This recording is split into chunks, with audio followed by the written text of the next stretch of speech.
நகையை குடின்னு கேட்டு என்னை அடிக்கிறப்ப நீங்கள்லாம் ஆம்பளண்டா அப்படித்தான் இருப்பியான் பொறுத்துக்கணும் அப்படின்ட்டீங்க. ஆத்தா அப்படிங்க அவன் எனக்கு எனக்கு கஞ்சி ஊற்றணும், நீயே நாலு பொழப்ப கற்றுட்டு பொழக்க பாருன்னு என்னை எங்கே கொண்டாந்து வச்சுக்கிச்சு. ஆத்தா அது சௌரியமாக இருக்க என்னை இங்கே வச்சு வேலை வாங்கி பாடா படுத்துதுன்னு ஊர்க்காரங்க எல்லாம் நினச்சி இருக்காங்க.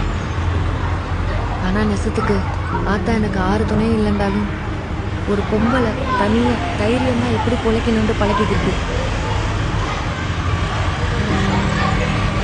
எனக்கு என் கையில் ஒரு பொழப்பு இருக்கு. என் மயனை நான் கரை சேர்த்துட்டு கௌரவமாக வாழ்ந்துருவேன். எனக்கு தைரியம் இருக்கு.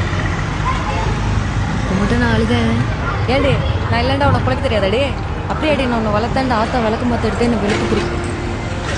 உங்களுக்கு ஒன்று தெரியுமா, கல்யாணத்துக்கு முதல் நாள் வரைக்கும் ஆத்தா என்னை யாருக்கும் தெரியாமல் பள்ளியோடத்துக்கு கூட்டு போய் இருந்துச்சு. டீச்சர் அம்மா கூட கேட்டுச்சு, பரிசு போட்ட பிறகு பரிசுக்கு வர முடியாது.